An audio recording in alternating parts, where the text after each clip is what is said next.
Dad, the biggest crisis in the auto market is not used car prices through the roof, new car inventory less than it should be. It is the parts shortage. This is an ongoing phenomena that we've been experiencing for a couple years now and has gotten worse as a result of the recent UAW strike. People who own their cars outright, Dad, cannot get them repaired because the parts to fix them are not being produced in high enough quantities. What is going on here and what do we need to know? Well, the sad reality is that many of the parts manufacturers have started laying off employees because, well, the auto manufacturers don't need quite as many parts because of the strike.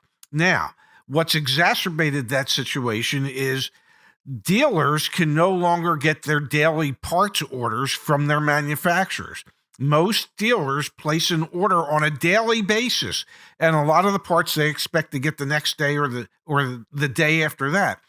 Well, if they have your car sitting in their service department waiting on parts that you need so that you can get your car back, and they have no idea when they'll be able to get those parts, that's going to make their life more difficult and your life more difficult. And if you're a DIYer who likes to take care of his car and you need to get some parts so that you can keep your warranty in place because it's time for recommended services from the manufacturer, and the parts you need in order to do that aren't available, what's going to happen then? I mean, this is just really, really an ugly situation that is only going to get, I'm afraid, uglier moving forward. Now, we should note that the part shortage was going on in advance of the UAW strike. Unfortunately, Yes. that's been adding fuel to the fire, so you could say, to what's going on in the market right now, which is that a lot of people can't find the parts that they need to replace and repair in their vehicles. The other piece of this puzzle, Dad, is the fact that the age of the fleet in the United States is getting older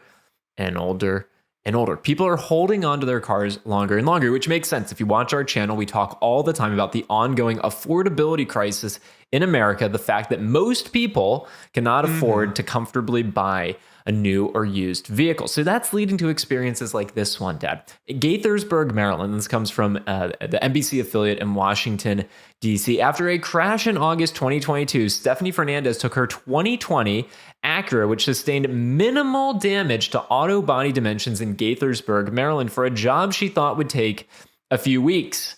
It was 10 months, she told News 4. And this is a common refrain. You don't have to find news stories. Go try and talk to folks in your network, your family, your friends. They've probably either they've experienced this or someone they know has experienced this. Fixing the exterior damage took just a few weeks, but in the crash, her seatbelt locked up. When that happens in some Acuras and Hondas, the seatbelt tensioner no longer retracts or pulls down, so the repair shop had to order a new one. The parts for that are on back order.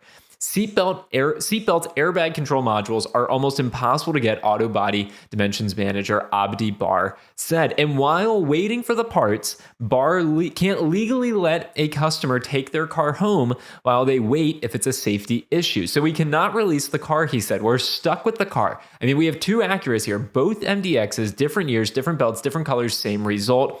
Meanwhile, Dad, the customer has a $3,000 rental car bill. This is the part shortage in America. This is the downstream effect of what had happened with the chip shortage, the supply chain issues of 2 years ago now, and now being magnified by the UAW strike and unfortunately subsequent layoffs at parts manufacturers and distributors. This story, Dad, is happening all across the United States right now, and we're not necessarily talking about it enough, hearing about it enough. We are seeing it in insurance premiums because those are going up, but this has a major impact on our economy. You know, you forget for just a second that it actually impacts the body shop as well, because they have done a lot of the work to the vehicle. Okay. They can't release the vehicle. They can't get paid for the vehicle by the insurance company. Yet they've already laid out money for the parts that they could get their hands on. This creates a cash flow crisis for dealerships and auto body shops. It is, as I said before, it's an ugly situation that's just going to get uglier. And people have to realize the downstream impact of this. something so simple that you would think, yeah, it should take a day or so, could end up taking months because there just aren't the parts needed. They just aren't available. Let's put an ask out to everyone that watches this video.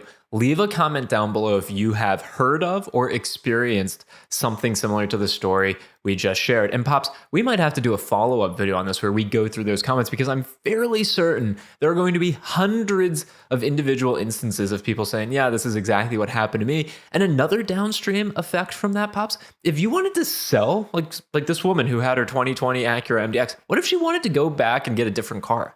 She couldn't, because she couldn't trade in or sell the car she currently has. This just puts the brakes, for lack of a better term, on the whole market and how it operates. And again, we don't talk about it enough. We focus so much on affordability crisis. Well, this is another affordability crisis. The fact that you have a $3,000 rental car bill, who's going to pay for that? Your insurance company isn't paying for it. You have the extended warranty. They're not paying for it. They're going to say, screw that. We pay for like $300 and that's it. $3,000 to watch your car sit because a part isn't there. The unfortunate reality here is that there's no end in sight. This is the reality for probably years to come. What's going to happen when some of those body shops that have these vehicles can't release the vehicles, go bankrupt, go out of business, and the people won't even be able to get their vehicles back? Who are they going to pay? How are they going to? This could get really, really ugly.